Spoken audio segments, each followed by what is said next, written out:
Imaginez la scène suivante, une maison apparemment harmonieuse s'effondre en quelques secondes quand une femme découvre que sa plus grande sécurité financière a disparu du jour au lendemain. Et le pire, le voleur vivait sous le même plafond, déguisé en figure intouchable. Quand elle a eu le courage d'affronter les coupables, son mari, au lieu de la soutenir, s'est transformé en son bourreau, exigeant qu'elle s'agenouille en respect envers la mère sacrée. Ce n'est pas de la fiction, c'est la réalité cruelle que de nombreuses familles se cachent derrière des sourires forcés. Bonne nuit, auditeurs. Je suis André Branco, et aujourd'hui, ici dans les labyrinthes maternels, plongeons-nous dans une histoire qui prouve comment l'argent peut révéler les pires visages de ceux que nous jurons d'aimer. Un complot de trahison, de manipulation et d'une bataille inégale où la justice semble toujours du mauvais côté.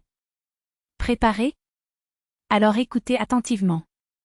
Pour Elena, ces 7 millions de reais n'étaient pas seulement des chiffres dans un seul compte, il était l'héritage d'une vie des sacrifices de votre grand-mère. Une femme qui a sauvé chaque centime, vivait avec la modestie, finalement, a laissé sa petite fille non seulement, mais aussi la possibilité de construire un avenir. Elena a gardé ce trésor dans une boîte de sécurité bancaire pendant 3 ans, sans même révéler le montant exact de son mari, Dmitri. Ce ne sont que quelques économies que ma grand-mère m'a laissées, a-t-elle dit avec prudence. Après tout, dans un monde où même le plus proche peut devenir des loups, la discrétion est une armure. Mais la vie dans le loyer était déjà pesée.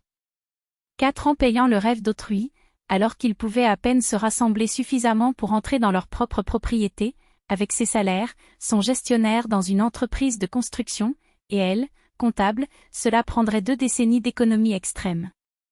C'est alors qu'Elena a décidé d'utiliser l'argent de sa grand-mère. Lorsqu'il a ouvert les notes de notes sur la table, les yeux de Dmitri s'élargissent. 7 millions? Il a répété incrédule. Maintenant, nous pouvons acheter un vrai appartement, a-t-elle répondu fièrement. Mais ce qui devrait être un moment de célébration est devenu la première étape pour la catastrophe. Dmitri a insisté pour montrer l'argent à sa mère, Svetlana Igorovna. Elle n'a jamais vu autant d'argent ensemble, a-t-il expliqué. Il a passé sa vie en tant que professeur, gagnant des miettes. Laissez-la au moins admirer. Elena a résisté, quelque chose dans son instinct a crié de ne pas exposer cette fortune, mais a cédé à la pression. L'erreur était fatale. Voyant les notes, Svetlana a non seulement été surpris, ses yeux brillaient d'une ambition qu'Elena n'avait jamais vue auparavant. « Où vas-tu tout garder ?» Il a demandé, avec une curiosité qui sonnait davantage comme un calcul. « Dans un coffre-fort à la maison », a répondu Elena, indiquant l'équipement caché derrière la garde-robe de la chambre. « Seulement, je connais le mot de passe. » Svekrov, cependant, n'a pas abandonné.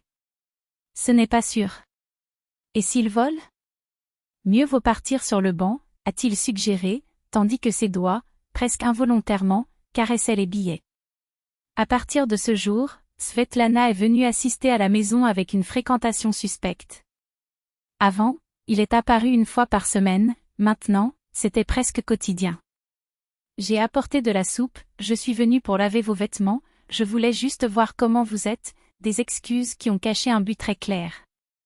Elena a remarqué que Svekrov a toujours trouvé une raison de monter dans la pièce, arroser les plantes, ranger le lit, à la recherche de chaussettes de Dmitri.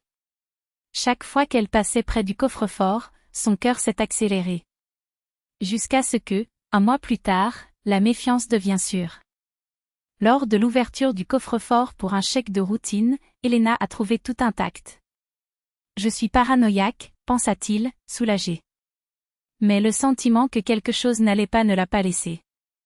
Svetlana a commencé à enquêter sur ses horaires. « À quelle heure allez-vous travailler ? Les voisins ont une clé de réserve, et si quelque chose arrive aux enfants et que je ne peux pas entrer ?» Dmitri, sans clignoter, a remis une copie des clés à sa mère. « C'est pour la sécurité de chacun », a-t-il dit, ignorant la protestation silencieuse d'Elena. Pour lui, Svetlana était intouchable, une sainte qui a élevé son fils seul après le divorce. CIO, un enseignant exemplaire dont la parole était la loi. Le remettre en question ? Impossible. Tu es malade, Elena. Ma mère, un voleur ? C'est offensant. Il rit quand sa femme a osé partager ses soupçons. Mais Elena n'était pas folle. Il a installé une caméra cachée dans la pièce, la taille d'une boîte de match, pointée directement vers le coffre-fort. 3 jours d'enregistrement propre, seulement Svetlana ajustant les détails de l'environnement, comme le territoire. Jusqu'au 4e jour, le piège a fonctionné. Elena est arrivée tôt du travail, surprise par une autorisation inattendue. La maison doit être vide, mais les chaussures de Svetlana étaient à l'entrée. Silencieuse, elle s'est approchée de la pièce et a entendu des bruits suspects, quelque chose étant rayé, s'est déplacé à la hâte. Alors qu'il ouvrait la porte, il est tombé sur Svekrov à genoux, le coffre-fort ouvert et des packs d'argent rentrés dans un grand sac. Le sol était déjà éclaboussé de billets de banque, la formation d'une opération bien planifiée. « Que fais-tu » demanda Elena, reliant la lumière. Svetlana n'a même pas gagné. « Lenochka, tu es arrivé tôt » a-t-il dit calmement en continuant à emballer l'argent. « J'apporte cela dans un endroit plus sûr. Ce coffre-fort est une blague, une fois que l'ouvrir. Remettez tout en arrière. » Maintenant, ordonna Elena, sa voix tremblant de colère. C'est alors que le masque est tombé.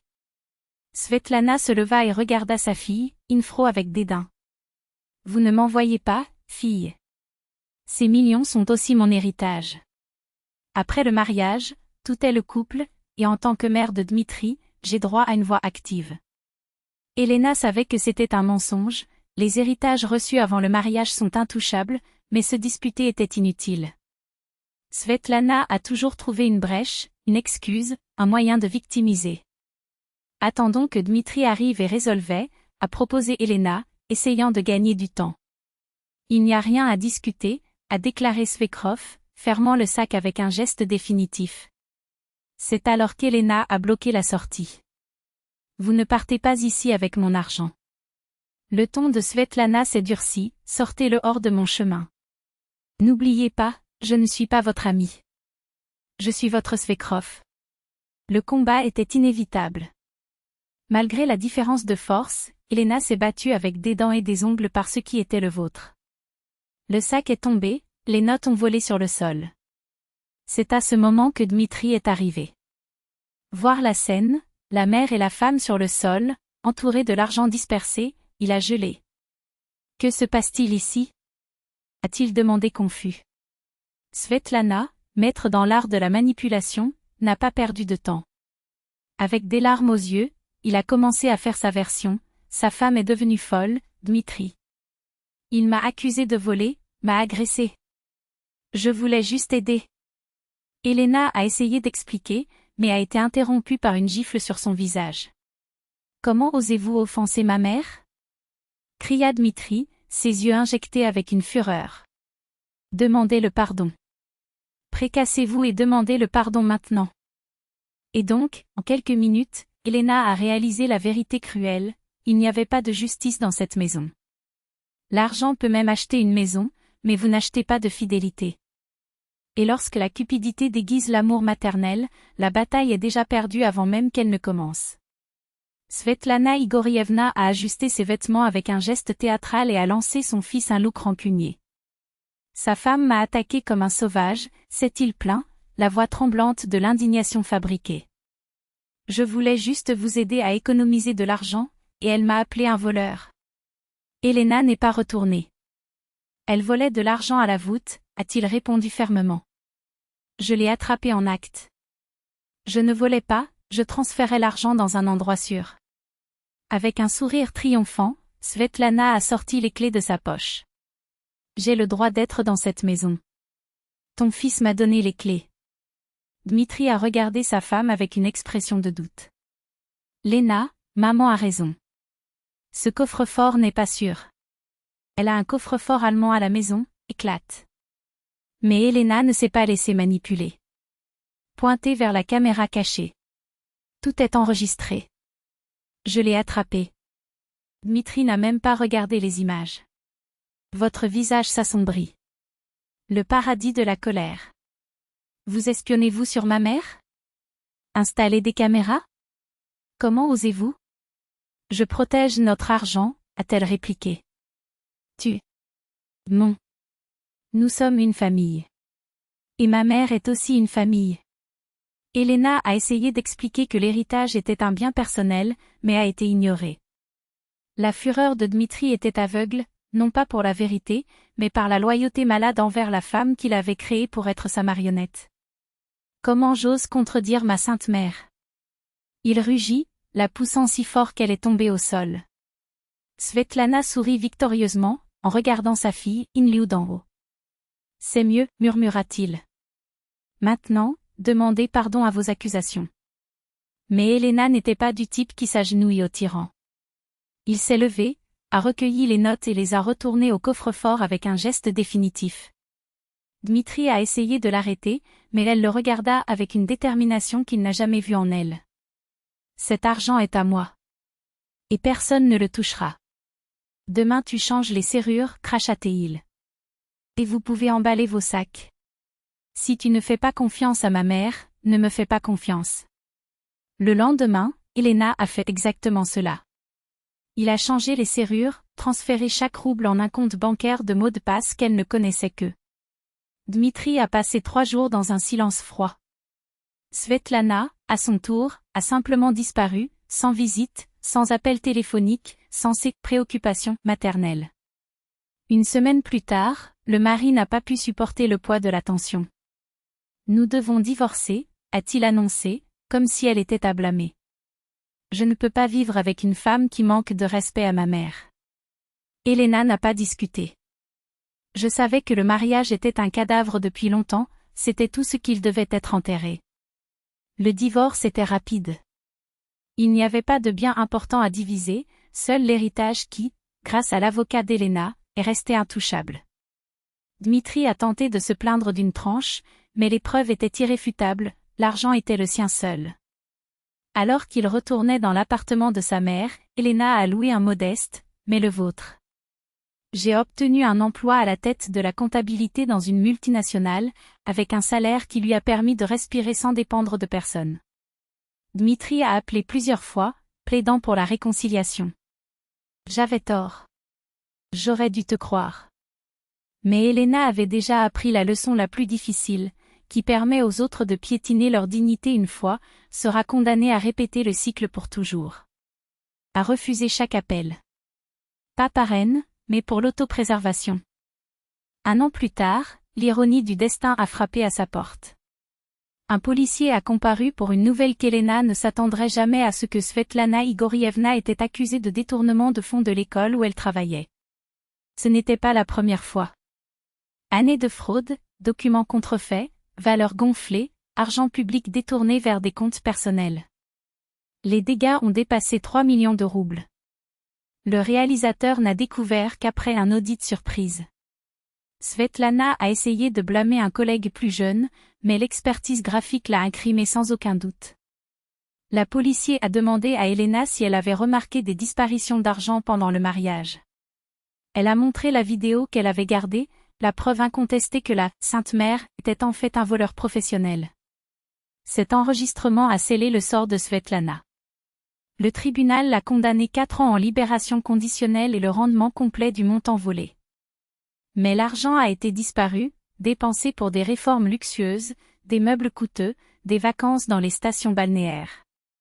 Dmitri a été contraint de vendre l'appartement de sa mère pour couvrir les dettes. Svetlana, maintenant sans abri, a commencé à vivre dans une pièce louée dans un communalka, avec l'ombre de la prison suspendue au-dessus de sa tête. Le fils a essayé de l'aider, mais son salaire a à peine donné pour survivre. La liberté conditionnelle était un piège, un seul glissement, et elle s'arrêtait derrière les barreaux. Sans emploi, aucune réputation, pas d'avenir, Svetlana Igorievna est devenue un fardeau que même l'amour maternel ne pouvait pas déguiser. Dmitri, désespéré, est apparu à la porte d'Elena plus d'une fois. Pardonne-moi. J'étais un idiot. Ma mère, elle n'était pas ce que je pensais. Mais Elena avait déjà fermé ce chapitre. Un homme qui m'a poussé sur le terrain pour défendre un voleur ne mérite pas ma compassion, a-t-il dit, sans rancune, seulement avec la froideur de ceux qui ont surmonté la douleur. Il a ensuite insisté sur l'aide financière. Maman est malade. Nous avons besoin d'argent pour les médicaments. Je suis noyé endetté. Elena lui a donné 50 000 roubles, ne pas sortir de la miséricorde, mais d'acheter la paix.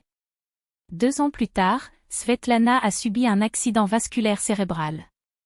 Dmitri était divisé entre le travail et l'hôpital, mendiant les ressources qu'il n'avait pas. Encore une fois, il a frappé à la porte d'Elena. Encore une fois, elle a refusé. Rappelez-vous quand elle a essayé de voler mon argent et a ensuite exigé que je demande pardon? Certaines dettes ne paient pas pour l'échec. L'ex-master a survécu, mais a été partiellement paralysé. Il marchait avec une canne, sa main gauche inerte. Dmitri a embauché un soignant, ce qui l'a conduit à une faillite émotionnelle et financière. Pendant ce temps, la vie d'Elena a prospéré. Il a rencontré Igor, un bon chirurgien qui n'a jamais permis à sa mère d'interférer avec son mariage. Ils se sont mariés 3 ans après le divorce. Ils avaient une fille, puis un fils. Elena a ouvert son propre cabinet comptable. Ils vivaient dans une maison spacieuse à la périphérie de Moscou, les enfants étudiaient dans des écoles privées. De temps en temps, Dmitri s'est allumé. Maman a besoin de plus de médicaments. Je ne peux pas me le permettre. Aucune femme ne veut être avec moi. Ils s'enfuient tous quand ils découvrent ma mère. Elena a écouté en silence, a transféré une quantité symbolique et s'est éteinte. Jusqu'à il y a 5 ans, il est venu la dernière demande, elle est décédée. J'ai besoin d'aide pour les funérailles. Elena a envoyé 100 000 roubles. Ne me cherche plus. Aujourd'hui, quand elle regarde en arrière, Elena sourit quand elle se souvenait de ce jour-là quand elle a attrapé Svetlana les mains sur son coffre-fort. À l'époque, il pensait que le monde s'effondrait. Mais la vérité? Ce fut les premières briques d'une prison qu'elle a elle-même détruite. Elle s'est débarrassée d'un mari faible, d'une belle-mère prédatrice, d'un cycle d'humiliation qui se répéterait pour toujours. Parfois, la justice ne vient pas des lois, mais de la vie, qui a l'habitude de revenir, avec intérêt, tout ce que nous prenons des autres. Et Elena? Elle a seulement récolté ce qu'elle a planté, la liberté. Les 7 millions de roubles de l'héritage n'étaient pas une malédiction, mais la plus grande bénédiction qu'Elena pouvait recevoir. Non seulement ils ont révélé le vrai visage d'un mari lâche et d'une mère sans scrupules, car ils lui ont donné la clarté nécessaire pour comprendre que ceux qui l'entourent ne méritaient ni leur temps ni leur cœur. Plus que cela, c'était le passeport d'une nouvelle vie, construite sur les fondations qu'elle a choisies elle-même, une famille où l'amour n'est pas une émission de négociation, et le respect n'a pas besoin d'être supplié. Dmitri et Svetlana Igorevna ont rampé à leurs pieds, plaidant pour de l'argent, pour le pardon, pour une seconde chance. Mais le temps des supplications était terminé. Elena leur avait déjà pardonné, non pas pour eux, mais en eux-mêmes, de ne pas porter le poids d'un ressentiment qui n'en valait pas la peine. Mais pardonner ne signifiait pas en arrière. Elle avait une nouvelle vie maintenant, une nouvelle maison, un avenir qui brillait avec des possibilités qu'il ne pourrait jamais lui offrir. Et pour la première fois, le passé était juste cela, le passé. Rien de plus qu'une ombre qui s'est dissipée au lever du soleil de chaque jour qu'elle choisissait de vivre en paix.